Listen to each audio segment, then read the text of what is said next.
अस्सलाम वालेकुम नाज़रीन, सुनो न्यूज़ पर आप देख रहे हैं प्रोग्राम लाइव जामी। मैं आपके साथ मोहम्मद अशमत जामी। सूरत हाल कशीदगी की जानिब जारी है मुसलसल। इसके बावजूद ईरानी वज़ीर दाखिला ने पाकिस्तान का दौरा किया, लेकिन हम देख रहे हैं कि अमरीकी सदर डोनाल्ड ट्रंप अब बरमला इस बात का इजहार कर रहे हैं कि वो जो पिकेक्स माउंटेन है, जिसे कोहे कोलांग गज़ला कहा जाता है, वस्ती ईरान में नेटन्स के करीब, उसके ऊपर हम हमला कर सकते हैं।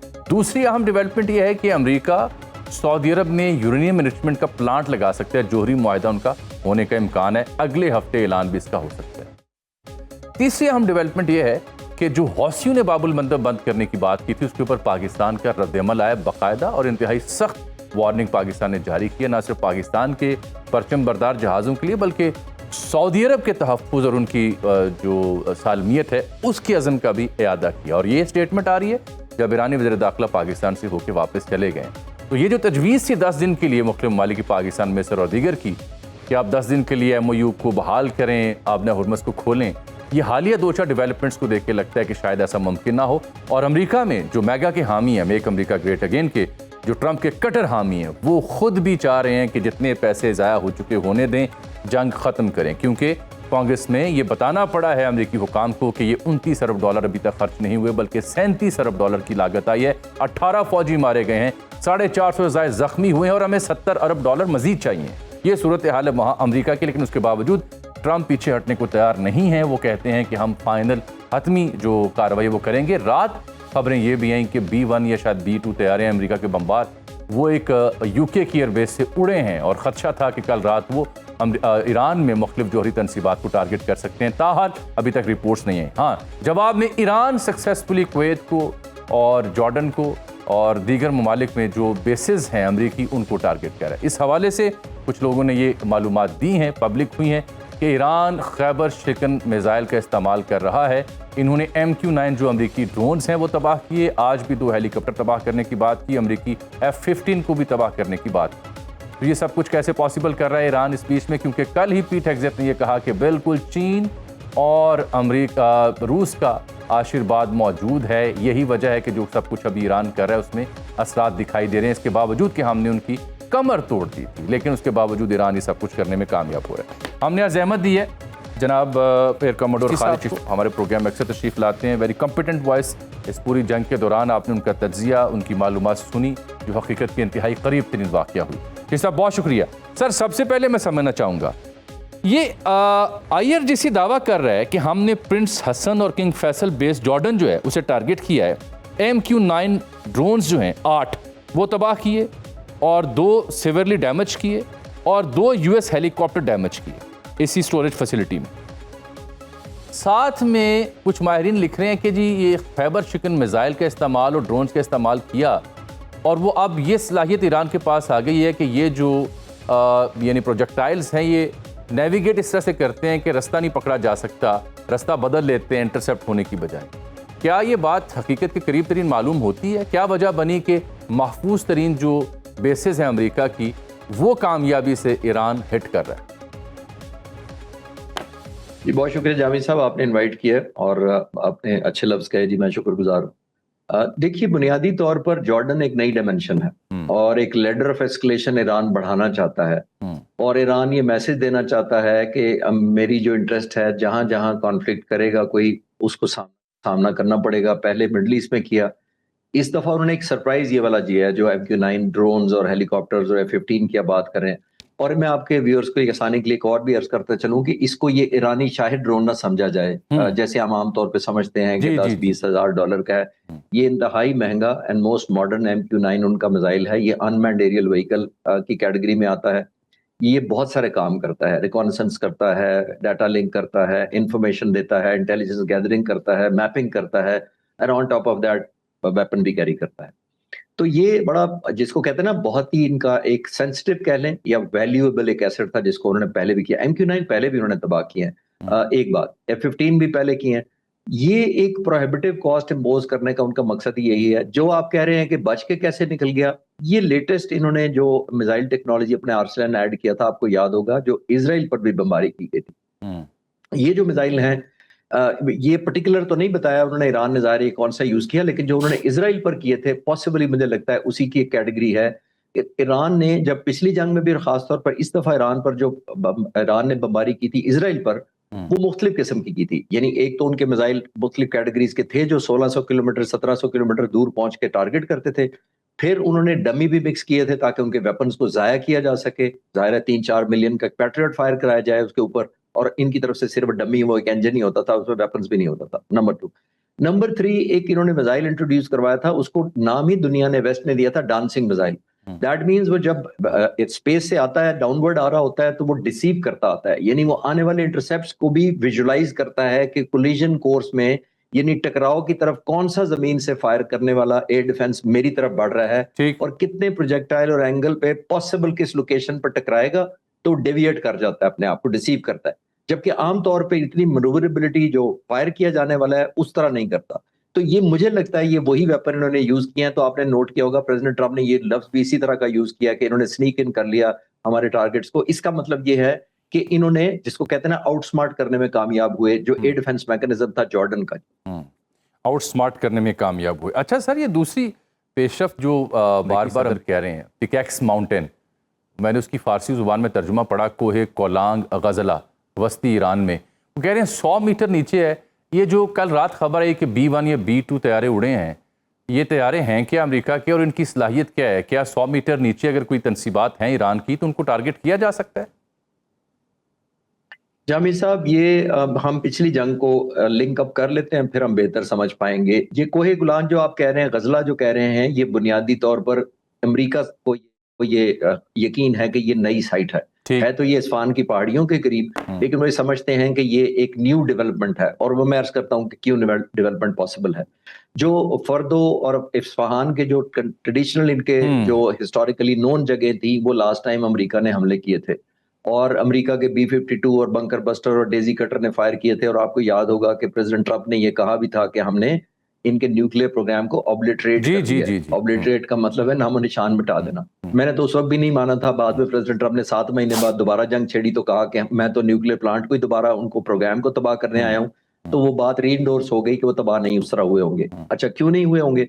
उस वक्त उन्होंने तकरीबन जिस तरह फायर किए थे बॉम्ब, ये बुनियादी तौर पर जमीन को पेनिट्रेट करने वाला बॉम्ब होता है। इसके अंदर ऑब्वियसली ऐसी पेनिट्रेशन फोर्स होती है कि ये ऑलमोस्ट 70-80 मीटर तक, यानी 250-300 फुट तक जमीन में चला जाता है और जाके एक्सप्लोड करता है। जिसका मतलब है ये इस तरह की हाइडिंग जो होती है, जैसे लीडरशिप है उनको टारगेट करना हो या न्यूक्लियर को भी करता हो। लेकिन ईरान को डे 1 से जामी साहब पता है कि उसके न्यूक्लियर प्लांट पर कहीं छोटे थर्ड वर्ल्ड कंट्री की एयरफोर्स ने हमला नहीं करना।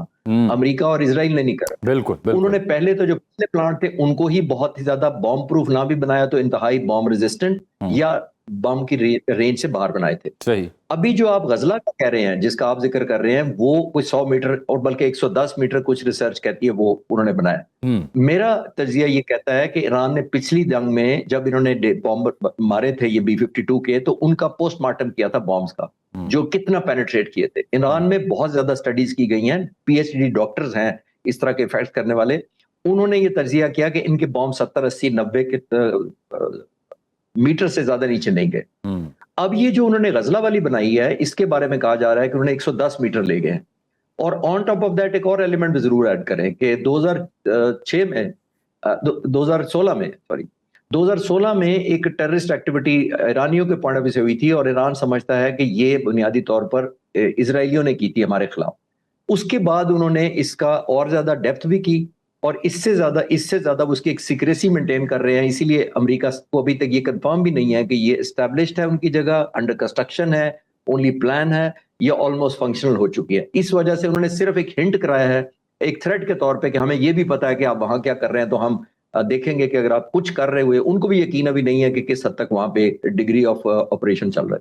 बिल्कुल ठीक। अच्छा सर, ये वाजे कर दें, ये जो B-52 की आप बात कर रहे हैं, ये B-1 B-2 क्या है और B-52 क्या है, और फिर ये किस का इस्तेमाल करते हैं नीचे इन साइट्स को हिट करने के लिए? टोमाहाक मिसाइल्स होते हैं। B-52 जामी साहब मेरा ख्याल सबसे कन्वेंशनल बॉम्ब है। ये 1960 में लॉन्च किया गया था। आप जरा विजुलाइज कर लें कि ये तकरीबन 70 साल पुराना जहाज है। इसके बाद इन्होंने इसको इंजन अपग्रेड जरूर किए, इसकी डिसेप्शन जरूर की, इसकी रेडिएशन इंजन की कम करने की कोशिश की। ये ऑलमोस्ट एयरलाइन जितना बोइंग की तरह का एक जहाज है, बहुत बड़ा बॉम्ब बहुत कैरी करता है, बैली में करता है। लेकिन इसकी सर्वाइवेबिलिटी इशू जरूर है। अमेरिकन ने जब भी इसको B-52 को लॉन्च किया है वो उस वक्त करते हैं जब दुश्मन मुल्क का एयर डिफेंस ऑलमोस्ट नाकारा हो चुका हो, यानी जमीन से इसको निशाना ना बनाया जाए। B-2 और B-1 बॉम्बर्स तो मोस्ट मॉडर्न हैं, जाहिर है वो वेपन कैरी करते हैं और वो रिलेटिवली नए हैं। एक और दिलचस्प बात आपको B-52 की मैं अर्ज करता चलूं कि इसको अमेरिकन का प्लान ये है कि इसको अपग्रेड, मॉडिफाई और न्यू इक्विपमेंट के साथ हम इसको आगे चलाते जाएंगे। इस वक्त अमेरिकन का प्लान है कि 2060 तक इसको लेके जाने का।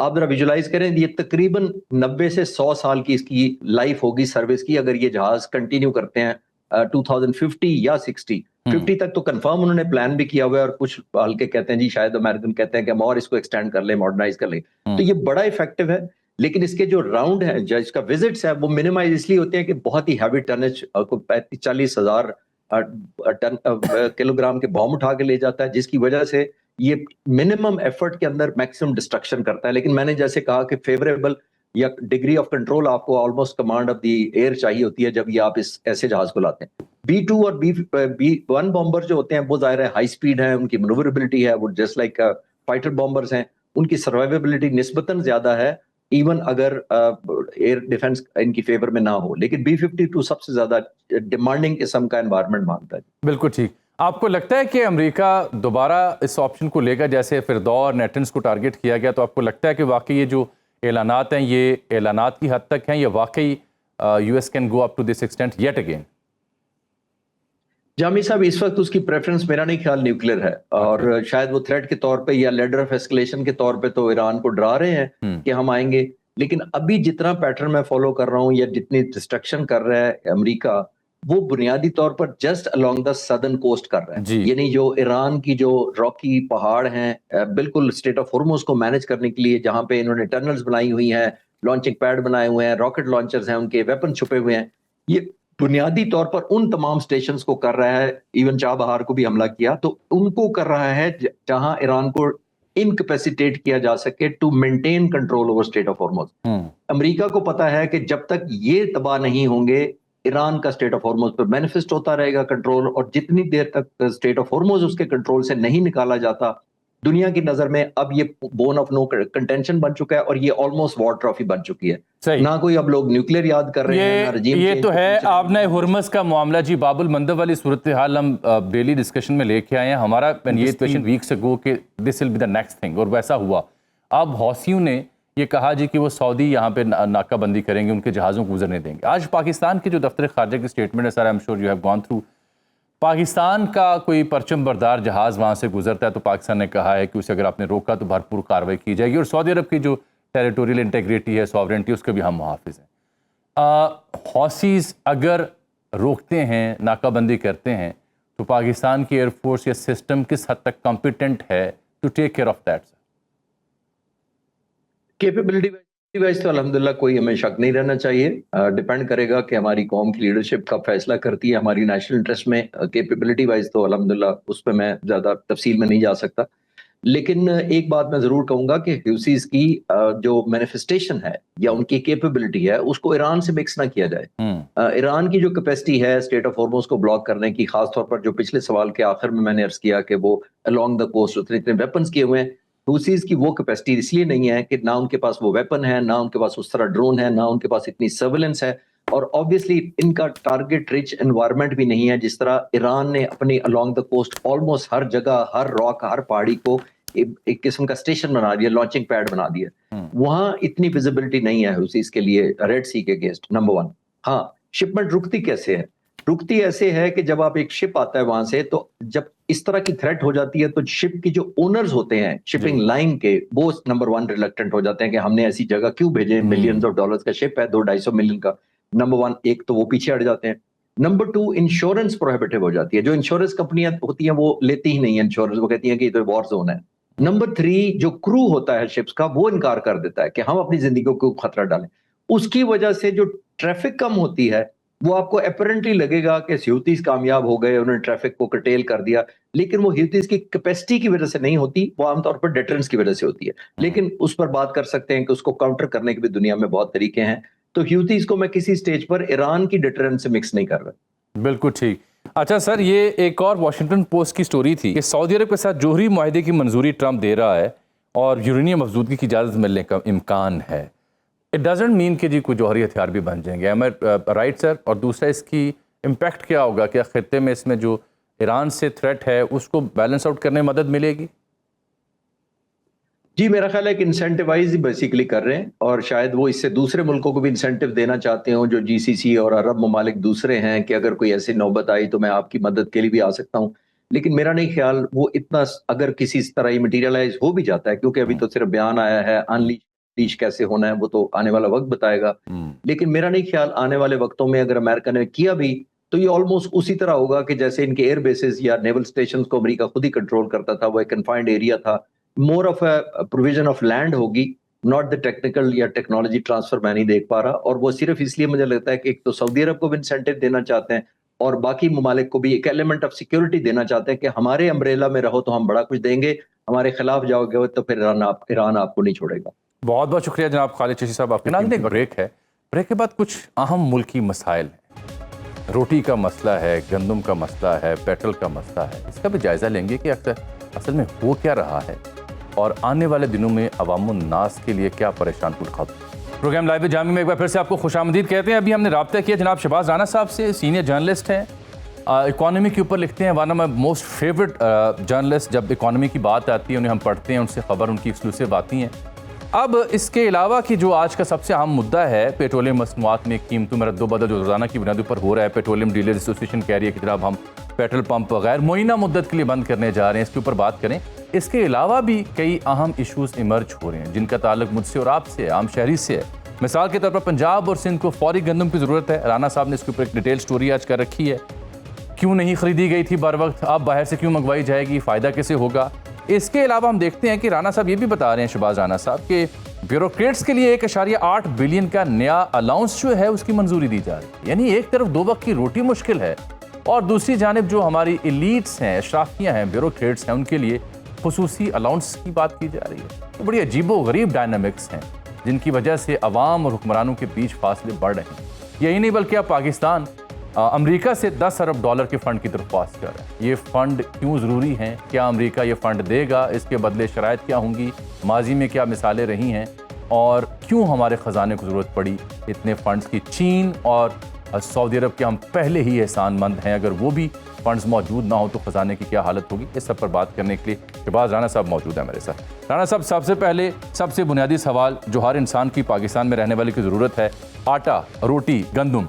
यहाँ पे तंदूर चलाने वाले लाहौर में जो लोग हैं उनकी प्रेस रिलीज आपकी नज़र से गुजरी होगी, वो मजबूर हैं कीमतें बढ़ाने के लिए कि फिर रोटी कीमत हमें बढ़ानी पड़ेगी। आटे का बहरान हुकूमत कहती है ही नहीं है।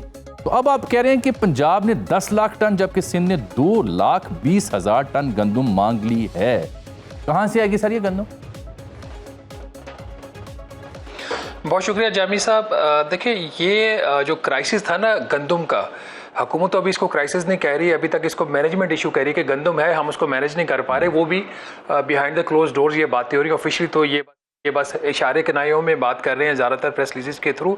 लेकिन ये जो क्राइसिस था इसकी जो बुनियाद रखी गई थी आज से 2 साल पहले रख दी गई थी, जब पाकिस्तान ने IMF को, जिसका कोई काम नहीं है गंदम के मैनेजमेंट के, कमोडिटी ऑपरेशन से उसका कोई ताल्लुक नहीं है दुनिया में, उसकी एक शर्त मान ली कि जो वीट स्पोर्ट प्राइस है और जो शुगर केन की स्पोर्ट प्राइस है और बाकी जो कमोडिटी ऑपरेशन हैं पाकिस्तान के अंदर, उनके अंदर हुकूमत की जो इंटरवेंशन हैं वो ख़त्म कर दी जाएंगी। अब IMF को पाकिस्तान की ग्राउंड रियलिटीज़ का नहीं पता। और दूसरी तरफ वो लोग थे जो पाकिस्तान के बिहाफ पे IMF से नेगोशिएट कर रहे थे, जिन्होंने ये IMF की शर्त मान ली। तो हमने उस वक्त भी ये इशू रेज किया था कि बीइंग आप पाकिस्तान जो है वो दुनिया की, आपको पता है, one of the most populated countries हैं, आपकी 25 करोड़ से ज्यादा की आबादी है, एक फूड सिक्योरिटी है, गंदम है, एक गन्ना है, एक चावल जो इस मुल्क के अंदर है, जो लोग, जिसकी वजह से बावजूद महंगाई के लोग घर में बैठ के जैसे भी रोटी खा लेते हैं। तो इसके अंदर इस किस्म की जो गैर मुल्की एजेंसीज की जो फाइनेंशियल इंस्टीट्यूशन उनकी मुदाखलत जो है वो मुनासिब नहीं है। बहरहाल हुकूमत चूंकि शर्त मान चुकी थी और बगैर कोई ग्रेजुएशन प्लान दिए हुए, बगैर कोई उसको फेज आउट करने का कोई पीरियड दिए हुए, हुकूमत पंजाब ने भी, वफाकी हुकूमत ने भी जो वीट मार्केट थी उसके अंदर अपनी एक जो सरकारी एक कीमत मुकर्रर करने की उसको बंद कर दिया। ये वहां पे इसका बीज बोया गया। जो दूसरी गलती हुई, मैं आपके जवाब की तरफ आऊंगा, जो आपने सवाल किया, जो दूसरी गलती ये हुई कि जब किसी तरीके से IMF मान गया कि ठीक है आप अपने रिजर्व्स बिल्ड कर रहे हैं, आपके स्ट्रेटेजिक रिजर्व्स बहुत नीचे चलेंगे तो जो पॉलिसी गवर्नमेंट ऑफ पंजाब ने बनाई कि हम प्राइवेट जो एग्रीगेटर हैं, प्राइवेट कॉन्ट्रैक्टर्स हैं, उनके जरिए हम गंदम खरीदेंगे, उसकी जो कॉस्ट है वो गवर्नमेंट खुद डायरेक्टली बियर कर रही थी, लेकिन वो थ्रू प्राइवेट सेक्टर करना था। 30 लाख टन इन्होंने गंदम खरीदनी थी गवर्नमेंट ऑफ पंजाब ने, इसी तरह मतलब 5 लाख टन या उससे ज्यादा गवर्नमेंट ऑफ सिंध ने करनी थी। दोनों हुकूमतें नाकाम हो गई। तो ये है बैकग्राउंड। आज जहां पे हम खड़े हुए हैं, मुल्क के अंदर इस साल जो गंदम की पैदावार है वो कोई 29.7 मिलियन मैट्रिक टन है। हुकूमत का यह दावा है कि 20 लाख टन या 2 मिलियन टन माजी की गंदम पिछले सालों की हमारे पास पड़ी हुई है। तो 31.6 मिलियन टन आपके पास गंदम मौजूद है। तो गंदम है किधर, फिर ये मांग क्यों रहे हैं? और खास तौर पर अगर हुकूमत पंजाब, जो पाकिस्तान की फूड बास्केट है, पंजाब का जो सूबा है जहां से 3/4 गंदम पूरे मुल्क की पैदा होती है, वो खुद अगर गंदम का अभी काश्तकारी का जो उसकी जो हार्वेस्टिंग का जो सीजन खत्म है उसके 3-4 माह के बाद आके वफाकी हुकूमत के पास आ जाए कि पास्को के जराए से जो आपके पास वहाँ पे पड़े हुए हैं जखीरे, उससे हमें 10 लाख टन दे दें, तो समझ आए कि मामला जो है वो काफ़ी ज़्यादा ख़राब है। और यही हाल सिंध की है। सिंध जो सेकेंड लार्जेस्ट प्रोड्यूसर है गंदम का, वो कह रहा है कि पंजाब ने, चूँकि हमारी फसल पहले मार्केट में आती है, तो पंजाब ने सिंध से कोई 12 लाख मैट्रिक टन गंदम खरीद ली थी। तो पंजाब के जो बॉर्डर्स है वो सख्त हो गए, तो हमें वो 12 लाख पंजाब दे, हमने इंपोर्टेड गंदम नहीं ली। तो ये एक इस वक्त 2 बड़े सूबे जो पूरे मुल्क की राणा साहब, शहबाज साहब मुख्तसर जरा फरमाएं, मुख्तसर जरा कहें, ये जो पंजाब में तकरीबन कुछ 40 लाख टन गंदम का जिक्र हो रहा है जो जखीरा शुदा थी, उसका सुराग नहीं मिल रहा और उसे गवर्नमेंट कहती है कि जखीरा अंदोजी हुई है। अफगानिस्तान के साथ तो सरहदें बंद हैं, वहां तो स्मगलिंग हो नहीं सकती, तो ये फिर 40 लाख टन गंदम कहाँ गई है? देखिए, ये गंदम पंजाब के अंदर ही है। दो बातें हो सकती हैं। एक तो ये कि जो सरकारी नंबर्स दिए गए थे प्रोडक्शन के 29.7 मिलियन मैट्रिक टन के, जिसमें 22 मिलियन टन जो पंजाब में पैदा हुई है, या वो नंबर्स गलत थे। तो अगर वो नंबर्स ठीक थे तो फिर दूसरी चीज ये है कि गंदम जो है वो स्टोर हुई है। आपने सही फरमाया, नवंबर से पाकिस्तान और अफगानिस्तान का बॉर्डर बंद है। पंजाब के जो बॉर्डर्स हैं उसको कंट्रोल बड़े सख्त किए हुए हैं। सिंध का शिकायत कर रहा है, केपी शिकायत कर रहा है कि हमारी तरफ गंदम नहीं आने दी जा रही। तो फिर गंदम ये पंजाब के अंदर है। मेरा ये ख्याल है 2 फैक्टर्स हो सकते हैं। एक फैक्टर तो ये हो सकता है कि जो किसान था, जो पहले जिसको 2-3 साल नुकसान होता रहा, वो स्टोर नहीं कर सकता था, उससे जो मिडल मैन था वो खरीद के रख लेता था, और जब अक्टूबर नवंबर में निकाल के उसको महंगे दामों बेचता था। कुछ गंदम किसान ने भी शायद स्टोर किया। दूसरा, फिर वही स्टॉकिस्ट जो थे उन्होंने भी स्टोर की हुई है। तो जो इंटरनल इनकी मीटिंग्स हो रही हैं, जिसमें पंजाब की जो सीनियर मैनेजमेंट है उनकी तरफ से ये दावा किया जा रहा है कि हमने छापे भी मार के देख लिए। अच्छा शहबाज साहब, क्योंकि दो चार मौजूद और बड़े अहम इसी से जुड़े हुए, लेकिन ये मैं देख रहा हूँ कि सरकारी जो अदाद-ओ-शुमार हैं 11 जून से 9 जुलाई के दौरान गंदम की कीमतों में पूरे मुल्क में इजाफा हुआ है। पंजाब में कीमत 4188 रुपये से बढ़कर 4423 रुपये फी 40 किलो फी मन, एक माह में यानी 235 रुपये इजाफा हुआ है। और सिंध में भी ये 437 रुपये इजाफा इसमें हुआ है। केपी में 4947 से बढ़कर 5100 रुपये, और बलूचिस्तान में 4760 से बढ़कर 4800 रुपये हो चुकी है। और यही सूरत रावलपिंडी, इस्लामाबाद, पेशावर और कराची में भी है 142 रुपये फ़ी किलो आटा। मैं ये अदाद-ओ-शुमार इसलिए बयान कर रहा हूँ कि आप क्या एंटिसिपेट कर रहे हैं, क्या मेरे मुल्क में आने वाले दिनों में एक आम शहरी के लिए रोटी महंगी होगी, मजीद महंगी होगी? बिल्कुल, जिस तरीके से कीमतें ऊपर जा रही हैं ये बिल्कुल महंगी होगी। और अभी भी अगर आप देखें जो प्राइसेस हैं गंदम की भी और आटे की भी, अगर आप 2022 का लेवल देखें तो उससे ये कम है। पिछले 2 साल में किसान को अच्छा खासा नुकसान हुआ है। अजमल जामी साहब, ये चीज़ भी ज़हन में रखनी चाहिए। अगर मुल्क में महंगाई पिछले 2 सालों में कम हुई है, ये जो पीरियड था आपका जंग वाला, उससे पहले भी अगर सूरत हाल आप देखें, उसमें बहुत बड़ा फैक्टर ये था कि किसान को उसकी गंदम की कीमत नहीं मिली।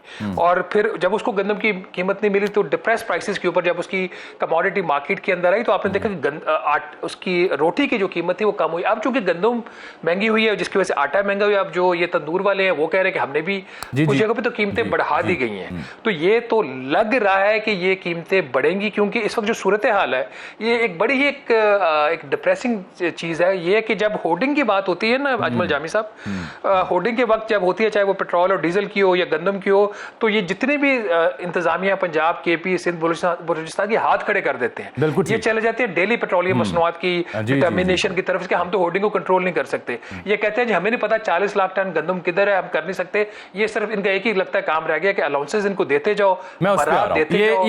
ये बड़ा हम आपने बहुत अहम नुकता आपने जोड़ा एक तरफ ये मसला है कि आटा 142 रुपये फी किलो से ऊपर जाने का खदशा, रोटी महंगी होने का खदशा, गंदम का बहरान पैदा होने का खदशा, और दूसरी जानिब मेरे मुल्क में वो जो ऑस्टेरिटी नाम की ड्राइव थी, यानी किफ़ायत शुआरी, उसके बदले आप ये फरमा रहे हैं कि जी ब्यूरोक्रेट्स को 1.8 अरब रुपए का अलाउंस मिलेगा या मिलना है, और ये 7% तनख्वाह के अलावा है। यानी ये दो एक्सट्रीम्स हैं सर। ये क्या आप खबर ब्रेक कर रहे हैं कि अलाउंस किस मद में मिलेगा, क्यों मिलेगा? क्या मुल्क के पास खजाने के ज़खायर वाफर हैं? अजमल, देखिए ये बड़ी एक बदकिस्मती है और फ्रैंकली ये एक माइंडसेट को भी रिफ्लेक्ट करता है। 12 जून को जो काबीना का इजलास हुआ था बजट की मंजूरी के लिए, उसमें 2 फैसले होते हैं। ये दोनों फैसले जो हैं ये गौर तलब हैं और ये माइंडसेट को रिफ्लेक्ट करते हैं। एक तरफ काबीना फैसला ये करती है कि वसाइल की कमी है तो हम सरकारी मुलाजमीन को ज़्यादा जो है वो तनख्वाह नहीं उनकी इजाफा कर सकते, तो 7% इजाफा करती है क्योंकि बजट की उसकी कॉस्ट है। फिर उस लिहाज से सूबों ने भी 7% ही आपने देखा इजाफा किया, सिंगल डिजिट में इंक्रीज है। ऐसे वक्त में जब हर चीज़ की कीमत बढ़ी मुल्क के अंदर, उसमें जंग के भी फैक्टर्स थे और भी फैक्टर थे। दूसरी साइड पे वही काबीना, उसके सामने एक समरी आती है कि चूंकि सूबों के अंदर मरात बहुत अच्छी हैं, ये जो हमारी सर्विस है, मुख्तलिफ सर्विस ग्रुप्स हैं, तो इतनी अच्छी मरात है सूबों के अंदर, वफाक के अंदर जो हमारे जो अफसरान हैं वो आके काम नहीं करना चाहते। अब जरा गौर फरमाइएगा कि वो वफाक के अंदर आके काम नहीं करना चाहते क्योंकि सूबों में मरात बहुत अच्छी हैं। एक सरकारी मुलाजिम उसको वो लेटर जब लेता है तो एक तनख्वाह के ऊपर एग्री करता है, और अगर एस्टेब्लिशमेंट डिवीजन किसी भी पुलिस सर्विस ऑफ पाकिस्तान का या पाकिस्तान एडमिनिस्ट्रेटिव सर्विस ग्रुप का जो कि डीएमजी कहलाता है, माजी में उसका नाम जो था, उसके अगर किसी ऑफिसर को वफाकी हुकूमत अगर कॉल करना चाहे तो ये ना नहीं कर सकता कि मैं नहीं आ सकता, आपके पास मराद कम है, ही इज ड्यूटी बाउंड। लेकिन उसी काबीना की मीटिंग के अंदर एक तरफ 7% इजाफा और दूसरी तरफ इस अलाउंस की जिसका नाम है all Pakistan services provincial cadres allowance, मतलब कि वो सर्विसेज जो ऑल पाकिस्तान है जिसमें आपकी पुलिस सर्विस आती है और पाकिस्तान एडमिनिस्ट्रेटिव सर्विस ग्रुप आता है, उनके लिए एक खसूसी अलाउंस की वफाकी काबीना ने वज़ीर आज़म शहबाज शरीफ की सरबराही में 12 जून को मंजूरी दे दी है। अब उसके बाकी जो डिटेल्स हैं, कितने % है और कैसे मिलना है, वो बाकी रह गया है। तो ये वो माइंडसेट है जिसकी तरफ मैं आपका तवज्जो दिलाना चाह रहा था कि 7% क्योंकि पैसे नहीं है और ये इनको स्पेशल एक और अलाउंस, ये बाय द वे उसके अलावा है जो 2022 में इसी जो हुकूमत थी उस वक्त की, जिसकी सरबराही भी वज़ीर आज़म शहबाज शरीफ साहब कर रहे थे, उन्होंने 150% का एग्जेक्टिव अलाउंस मंजूर ये कह के किया था कि सूबों से अफसरान वफाकी हुकूमत में आके काम नहीं करना चाहिए। शहबाज राना साहब, ये बात कैसे दुरुस्त है कि ये जो 1.8 अरब खुसूसी जो मराद का आप जिक्र कर रहे हैं, आप फरमा रहे हैं अपनी स्टोरी में कि ये अलाउंस जो बेसिक सैलरी है उसके कम से कम 100% के बराबर है। इस हद तक इजाफा होगा मरात में कि बेसिक सैलरी के 100% तक चला जाएगा? या मेरा ख्याल है कि मैं उसमें मैंने लिखा है कि लगता है। अच्छा, जामी साहब मैंने लिखा है कि लगता है, क्योंकि इसमें जो ऑफिसर्स जो हैं जो एलिजिबल होंगे वो अभी तक जो लग रहा है कि वो पुलिस सर्विस के कुछ 400-500 ऑफिसर्स होंगे, कुछ डीएमजी ग्रुप के या पास के होंगे। तो अगर यही 2 ग्रुप्स हैं और 1.8 अरब रुपए की जो एलोकेशन है वफाकी काबीना ने मंजूर कर दी है, तो फिर ये सब्सटेंशियल इंक्रीज होगा। अब कितना होगा, 100% है, 150% है, 50% है या 20% है, ये तो जब इसका नोटिफिकेशन होगा, बाकी चीजें तय हो जाएंगी तब होगा। लेकिन मेरा ख्याल जो भी होगा सब्सटेंशियल होगा। अगर तो लॉजिक यही है जो हुकूमत दे रही है कि सूबे में मराज ज्यादा है और वफाक में कम है, हालांकि मेरा नहीं ख्याल की तरह को फर्क अब रह गया 150% के एग्जेक्टिव अलाउंस के बाद, तो फिर तो ये 20-50% वाली तो बात हो नहीं सकती। ठीक, अच्छा ये फरमाइए, अब पेट्रोलियम का मसला रोजाना की बुनियाद पर जो रद्दोबदल पीछे क्या साइंसकार फरमाया? कहीं दुनिया में और भी इस मामले को प्रैक्टिस किया जाता है? दुनिया में जो रोजाना की बुनियाद पर रद्दोबदल होता है उसमें हुकूमतों का किरदार कोई नहीं होता। मार्केट जो है वो खुद डिटरमिन करती है कीमत खरीद और कीमत फरोख्त, तो हर पेट्रोल पंप की अपनी प्राइस होती है और कंपटीशन होता है, वहां पे मोनोपोली नहीं होती। ये जो हुकूमत ने काम किया है इसमें 2 फंडामेंटल फ्लॉज हैं। फ्लॉ नंबर 1 कि ये डीरेगुलेटेड नहीं है, दुनिया में डीरेगुलेटेड होता है। ये अभी भी वफाकी हुकूमत थ्रू ओगरा, और ओगरा भी कोई आजाद इदारा नहीं है। ओगरा के जो चेयरमैन है वो इस वक्त के सेक्रेटरी एस्टेब्लिशमेंट जो है उनके पास चार्ज है। तो ग्रेड 22 का हुकूमत का जो ऑफिसर है वो ओगरा का चेयरमैन भी है। तो वफाकी हुकूमत थ्रू ओगरा डेली डिटर्मिनेशन कर रही है और ये गवर्नमेंट कंट्रोल्ड है रेट, फ्री मार्केट का नहीं है, डीरेगुलेटेड नहीं है। प्रॉब्लम इसके अंदर ये है कि जो, और ये इसकी गालिबन जो वजह भी है, चूंकि स्ट्रेट ऑफ हॉर्मूज बंद है, और खतरा ये है कि, और आपने देख भी लिया जो वजारत खारजा की भी स्टेटमेंट आई है, अगर बाबुल मंदब जो दूसरा रास्ता है, अगर वो खुदा न खास्ता बंद हो जाता है तो प्राइसेस बहुत ज्यादा इंक्रीज होंगे। अब प्राइसेस अगर वीकली बुनियाद पर आप 50-60 रुपए इंक्रीज कर रहे हैं तो शोर ज्यादा पड़ जाता है। अब इसकी एग्जांपल ले लें, जुमे को 31 रुपए का इजाफा हो गया, फिर 5 रुपए 71 पैसे का हो गया, फिर कल 7 रुपए कुछ पैसे का हो गया। डीजल में तो मजमूई तौर पर 44 रुपए फी लीटर डीजल की कीमत में इजाफा हुकूमत ने कर दिया। तो इसका जो मकसद था कोई पब्लिक वेलफेयर या डीरेगुलेशन नहीं था, हुकूमत का अपने आप को इस प्रोसेस से ऐसे दिखाना कि मेरा कोई ताल्लुक नहीं और डेली की बुनियाद पर आपकी कीमत बढ़ रही है। अगर ये होता ना इसका मकसद इस्लाहात, तो इस तरह की जो इस्लाहात होती हैं ऐसे वक्त में अनाउंस की जाती हैं जब कीमतें नीचे जा रही होती हैं, ना कि ऊपर जा रही हो। ये बताएं कि ये जो अमेरिका से हमने 10 अरब डॉलर के फंड की दरख्वास्त की है बायलैटरल एक्सचेंज स्टेबलाइजेशन फैसिलिटी के तहत, इन्ने रुपये लब जाएंगे सर? जो लब गए तो कोई फायदा होएगा? मेरा ख्याल है कि ये बात जो है जामी साहब, ये कोई जो IMF की एनुअल मीटिंग्स हुई थी ना गालिबन अक्टूबर में, तब से चल रही है, जब पाकिस्तान की हुकूमत है, जो मेरी इन्फॉर्मेशन है, और उस वक्त उन्होंने उनके साथ टेकअप किया था। आपको फॉलोअप हो सकता है। अगर आप ट्रेडिशनली देखें तो नॉर्मली अमेरिकन जो खुद हैं डायरेक्ट वो एक्सपोजर कम लेते हैं, वो through IMF, world bank, through gulf countries वो करते हैं, इनकरेज करते हैं इस किस्म के अरेंजमेंट के, जहाँ पे उनका डायरेक्ट उनके अपने टैक्स पेयर का फंड का जो एक्सपोजर ना हो। इस केस में हो भी सकता है, हतमी तौर पर कुछ नहीं कहा जा सकता, क्योंकि जो रॉयटर्स की जो खबर में जिक्र है वो अर्जेंटीना का है कि अर्जेंटीना ने भी ऐसी एक लास्ट टाइम फैसिलिटी ली, यूरुग्वे का भी है, अर्जेंटीना का भी, एक दो ममालिक का जिक्र किया जी। एग्जैक्टली। लेकिन अजमल जामी साहब, ये कोई सोल्यूशन नहीं है। अगर आपको 10 अरब डॉलर मिल भी जाए, अभी आपने 3 अरब डॉलर सऊदी अरब से लेके 3.5 अरब डॉलर यूएई को वापस किया, 8 अरब डॉलर यूएई का पाकिस्तान 8 अरब डॉलर सऊदीया का पाकिस्तान के अंदर लगा हुआ है, 4 अरब डॉलर डायरेक्ट जो है कैश डिपॉजिट चाइना का है, 4.5 अरब डॉलर चाइना का एक उसकी ट्रेड फाइनेंस फैसिलिटी है, फिर उनके चाइना के लोन्स हैं। ये सारे जो टेम्परेरी ब्रीदिंग रिलीफ है ना, जिसके ऊपर हम नारा मार देते हैं कि 18.5 अरब डॉलर के रिजर्व्स बढ़ गए हैं, तो आप 18.5 को 28 पे भी ले जाएंगे, 10 अरब डॉलर के भी अगर हो जाता है तो होगा क्या है, तो उधार का ना। फिर आपके वज़ीर आज़म को चिट्ठी लिखनी पड़ेगी, कभी 3 माह बाद, कभी 1 साल बाद, कि इसको रोल ओवर करने बस वो शेर याद आ रहा था कि उधार की पीते थे मैं, अब उसके ऊपर मजीद मैं तबसरा नहीं कर सकता।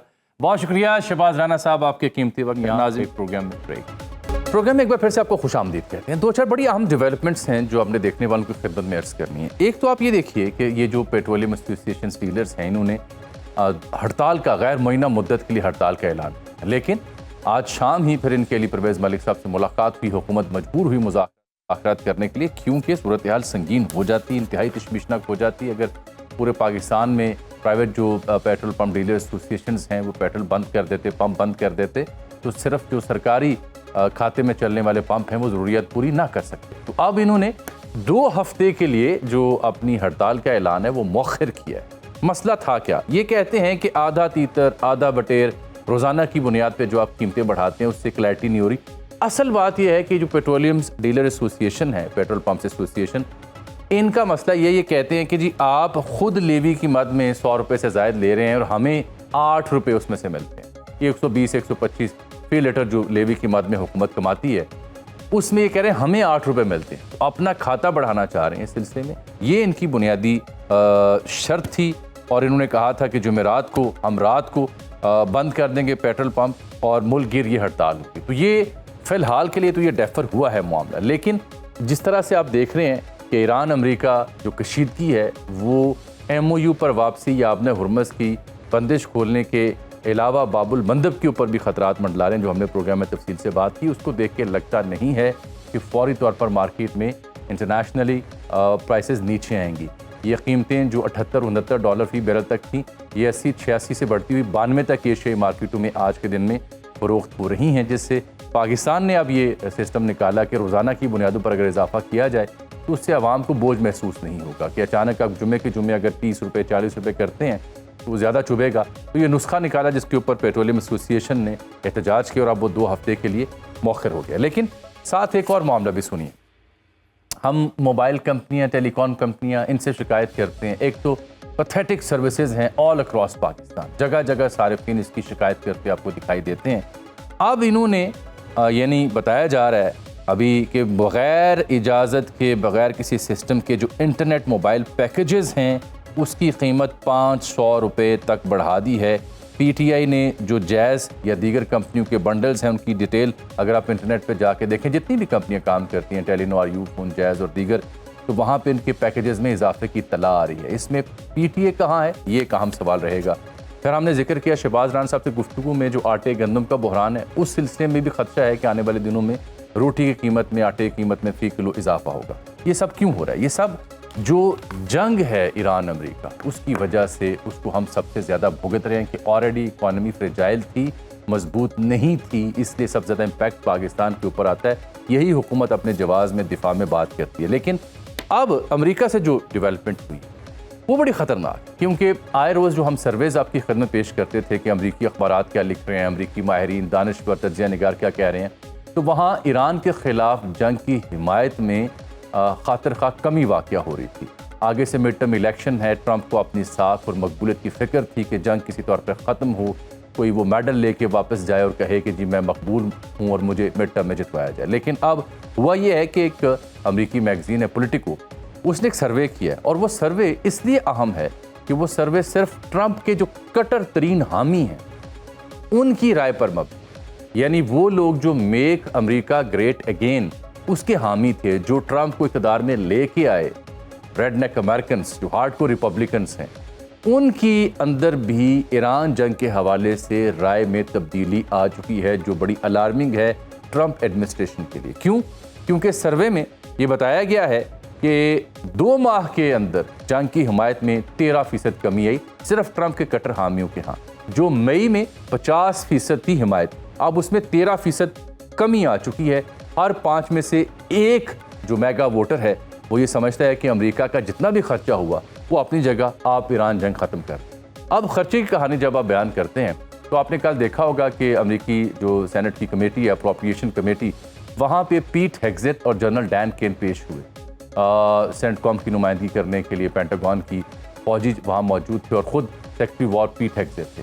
वहाँ बहुत तल्ख सवाल उनसे पूछे गए और उनकी मौजूदगी के दौरान वहाँ पे शुरका ने नारे लगाए कि ईरान में बच्चों की शहादतें, बच्चों के ऊपर हमले बंद करें, वहाँ पे फ़लस्तीन जंग बंद करने की बात की गई। और इस हंगामे के बीच उनसे जो सवाल पूछे गए उसमें पहली बार अमेरिकी सेक्रेटरी वॉर ने इंकशाफ किया कि ईरान जंग के ऊपर अब तक अमेरिका के 37 अरब डॉलर खर्च हो चुके। ये इसलिए फिगर अहम है कि आज से चंद हफ्ते पहले तक अमेरिका ऑफिशियली 29 अरब डॉलर खर्च होने की बात करता था। अब तस्दीक कर रहे हैं कि 37 अरब डॉलर खर्च हुए, 18 फौजी मारे जा चुके हैं, को 500 के करीब फौजी जख्मी हो चुके हैं। और फिर यहाँ बात ख़त्म नहीं होती। अमेरिकी सेक्रेटरी वॉर वहाँ पे इन सेनेटर्स के सामने ये बताते हैं कि हमें 70 अरब डॉलर मज़ीद दरकार हैं ईरान जंग से निमटने के लिए। वहाँ उनके ऊपर शदीद तनकीद हुई। वहाँ ये सवाल भी पूछा गया कि आप तो कहते थे कि आपने ईरान की जो मिसाइल की सलाहियत है, यूरेनियम अफजूदा करने की सलाहियत है या हमला करने की सलाहियत है, ये ख़त्म कर दी है, तो फिर कैसे ईरान अभी जॉर्डन में, इराक़ में, कुवैत में, बहरीन में, ओमान में अमरीकी बेसिस के ऊपर हमले कर रहे हैं? इसके जवाब में पीट हेग्सेट ने एतराफ़ किया कि हाँ, ईरान के पास अभी भी ऐसी सलाहियत मौजूद है कि वो हमारी इन बेसिस को टारगेट कर रहे हैं। यहाँ एक मानी खेज जुमला उन्होंने बोला जब उनसे सवाल पूछा गया कि क्या चीन और रूस का ताउन भी हासिल है ईरान को, तो पीट हेग्सेट के मुंह से दोबारा निकला कि जो कार्रवाइयाँ ईरान जिस तरह से कर रहा है उससे लगता है कि यस, उनका असर मौजूद है, उनका हाथ इसमें मौजूद है, जिसकी वजह से वो ये काम करने में कामयाब हो रहे। रहेगी बात पाकिस्तान की, तो पाकिस्तान ने जो 10 अरब डॉलर फंड्स की दरख्वास्त की है अमेरिका से, ये अभी शहबाज राना साहब को आपने सुना, एक अरसे से बात हो रही थी, पाकिस्तान के अंदर भी राय पाई जाती थी कि हम अगर मुज़ाकरात में इस हद तक अहम ताउन पेश कर रहे हैं तो उसको एक्नॉलेज करते हुए पाकिस्तान के मुआशी मसाइल का हल भी निकलना चाहिए। तो ये वज़ीर ख़ज़ाना वहाँ पे वाशिंगटन DC में मौजूद है, ये वहाँ पे उनकी अमरीकी वज़ीर ख़ाना से मिले हैं। अभी तक अमरीकी वज़ारत ख़ज़ाना ने इस पर कोई ऑफिशियल रद्द-ए-अमल नहीं दिया, लेकिन 10 अरब डॉलर जो है ये एक्सचेंज स्टेबलाइजेशन यानी ज़र मुबादला के इस्तेहकाम के लिए दरख्वास्त पाकिस्तान ने की है। और ये भी याद रहे कि इससे पहले पाकिस्तान चीन और सऊदीया से रकम ले चुका है। इसी मद में माजी में स्टेट बैंक से पाकिस्तान में चीन के 2 से 4 बिलियन के करीब डिपॉजिट्स पड़े हुए हैं जो रिजर्व को सपोर्ट करते हैं, और सऊदी अरब ने भी स्टेट बैंक पाकिस्तान में 2 से 5 बिलियन के करीब डिपॉजिट रखे हैं। और अप्रैल में आपको याद होगा पाकिस्तान ने यूएई के 3.45 बिलियन डॉलर वापस किए थे सऊदी फंड आने के बाद। अभी कोई 16 से 18 बिलियन डॉलर्स के रिजर्व मौजूद हैं। ये 10 बिलियन मिलते हैं तो 28 अरब डॉलर बन जाएंगे। लेकिन क्या इससे इकॉनमी चल पड़ेगी? इससे डॉलर का इस्तेहकाम तो आ जाएगा, इकॉनमी चलेगी या नहीं चलेगी? ये सबसे अहम सवाल। आज के लिए प्रोग्राम में इतना ही। इजाज़त दीजिए, मुलाकात होगी अगले प्रोग्राम में। तब